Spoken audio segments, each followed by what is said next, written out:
Hello दोस्तों, मैं हूं एडवोकेट ईशान, एक्सपर्ट वकील में आपका स्वागत है।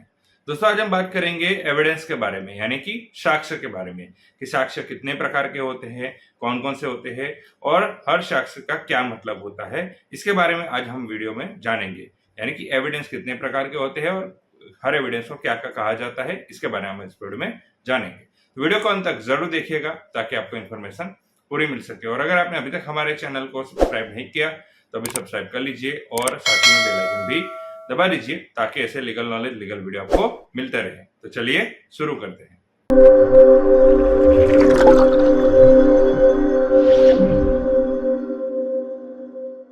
तो फ्रेंड्स, बात करते हैं साक्ष्य के बारे में, एविडेंस के बारे में। तो उसमें सबसे पहला आता है प्रत्यक्ष साक्ष्य, यानी कि कोई ऐसा जो साक्ष्य जिसने कोई घटना को या फिर जो साक्ष्य को अपने आंखों से, इंद्रियों से देखा हो, उसे चक्षुदर्शी भी कहा जाता है। जैसे हमने कई बार फिल्मों में भी आपने सुना होगा कि चश्मदीद गवाह कहा जाता है कि जिसने उस घटना को होते हुए देखा है या फिर अनुभव किया है, तो उसे प्रत्यक्ष साक्षी कहा जाता है।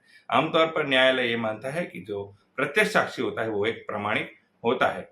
तो जैसे कि उदाहरण के तौर पे आपको मैं बताऊं कि ए ने बी को बंदूक से गोली मारी, तो सी ये कहता है कि जब ए ने गोली मारी तो उसने देखा था कि उसने इस बंदूक से गोली बी पर चलाई थी, तो उसे प्रत्यक्ष साक्षी कहा जाता है। दूसरा है परिस्थिति जन्य साक्ष्य, यानी कि जब प्रत्यक्ष साक्ष्य नहीं होता है तो न्यायालय परिस्थिति जन्य साक्ष्य का सहारा लेते हैं।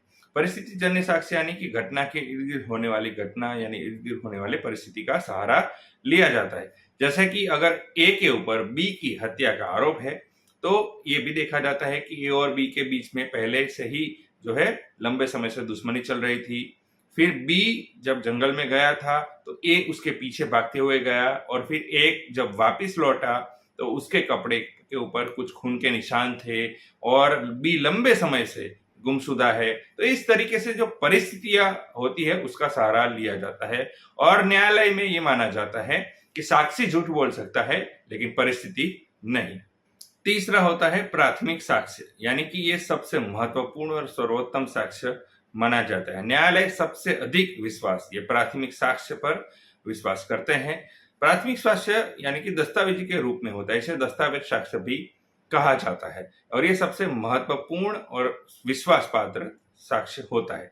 जैसे कि अगर ए और बी के बीच में कोई विवाद है, जमीनी विवाद है या कोई भी प्रकार का विवाद है, तो ए जो जमीन से रिलेटेड कोई डॉक्यूमेंट होता है, रजिस्ट्री होती है, उसे जो सबमिट करता है न्यायालय में, दस्तावेजी पुरावा जो सबमिट करता है, तो उसे जो है प्राथमिक साक्ष्य कहा जाता है, दस्तावेजी साक्ष्य भी कहा जाता है। चौथा होता है गौण साक्ष्य। गौण साक्ष्य में क्या होता है कि जब कोई प्राथमिक साक्ष्य अवेलेबल नहीं होता है तो फिर जो है गौण साक्ष्य का सहारा लिया जाता है, लेकिन गौण साक्ष्य को जो न्यायालय उतना विश्वास पात्र साक्ष्य नहीं मानता, उस पर कम ही विश्वास करते हैं।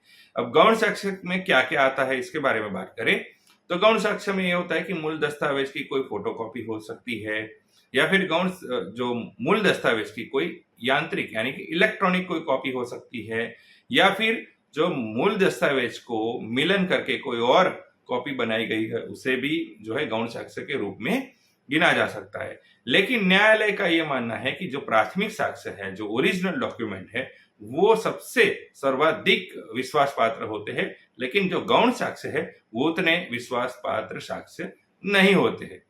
पांचवा है वास्तविक साक्ष्य। वास्तविक साक्ष्य यानी कि ऐसा साक्ष्य जिसे सीधे ही न्यायालय में के समक्ष प्रस्तुत किया जाता है और उसे देखकर न्यायाधीश या फिर मैजिस्ट्रेट के द्वारा अपनी ज्ञानेंद्रियों से द्वारा वो उस बात का या फिर उस घटना का अनुमान लगाते हैं। जैसे कि ए पर बी के ऊपर तलवार से हत्या करने का आरोप है तो फिर तलवार न्यायालय में प्रस्तुत की जाती है। ए और बी के जो दोनों के कपड़े हैं उसे न्यायालय में प्रस्तुत किया जाता है, तो उसे देखकर प्रत्यक्ष अपनी ज्ञानेंद्रियों से देखकर न्यायाधीश या मैजिस्ट्रेट इस बात का अनुमान लगाते हैं कि घटना क्या घटी हो सकती। छठा है अनुश्रुत साक्ष्य, यानी कि जो सुनी सुनाई साक्ष्य है, इस साक्ष्य के ऊपर न्यायालय कम ही विश्वास करता है क्योंकि जो साक्ष्य है उसने ना तो घटना को स्वयं अपनी ज्ञानेंद्रिय या आंख से देखा है, ना ही अपने कानों से सुना है, यानी कि ना ही अपने आंख से देखा है ना ही कानों से सुना है। यह सुनी सुनाई बात का जो है साक्ष्य होता है, यानी कि किसी ने किसी और के बारे में कोई बात कही उसे वो न्यायालय में कहता है।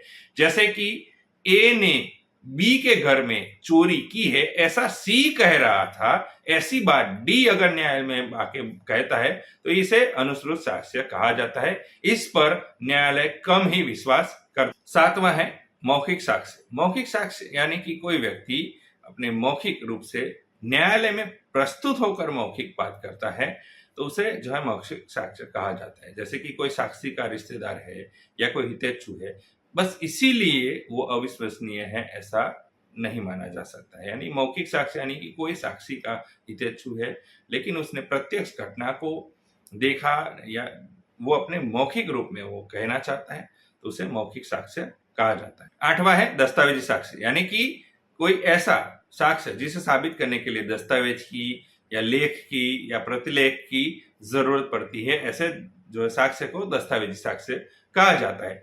जैसे कि अगर किसी व्यक्ति की जन्म तिथि का अगर उसे साबित करना होता है तो वो क्या करता है, वो वोटर आईडी प्रस्तुत करता है या फिर आधार कार्ड प्रस्तुत करता है, तो जिससे साबित करने के लिए इसे दस्तावेजी पुरावे की जरूरत पड़ती है, लिपि की, लेख की। तो इस तरीके के साक्ष्य को जो है दस्तावेजी साक्ष्य कहा जाता है। नौवां है न्यायिक साक्ष्य।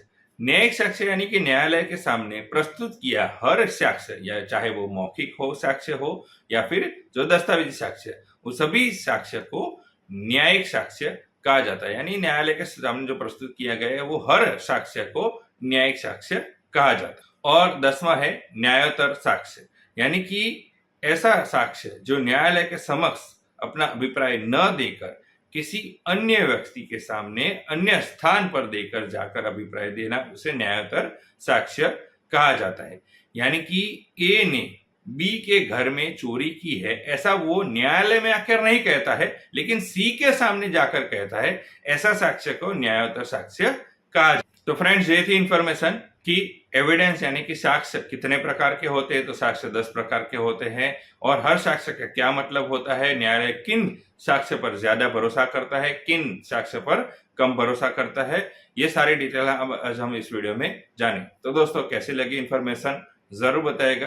दोस्तों, अगर आपको ये वीडियो अच्छा लगा है तो इसे लाइक कीजिए, शेयर कीजिए। कोई सवाल हो तो आप कमेंट में जरूर कह सकते हैं या फिर हमारे नंबर पर व्हाट्सएप पर भी कह सकते हैं। दोस्तों, अगर आपने अभी तक हमारे चैनल को सब्सक्राइब नहीं किया तो अभी सब्सक्राइब कर लीजिए और साथ में बेल आइकन भी दबा दीजिए ताकि ऐसे लीगल नॉलेज, लीगल वीडियो आपको मिलते रहे। इसके साथ ही आप हमारे social media platform Facebook, Twitter, Instagram और लिंक्डइन पर भी फॉलो कर सकते हैं। और इस वीडियो को पूरा देखने के लिए धन्यवाद।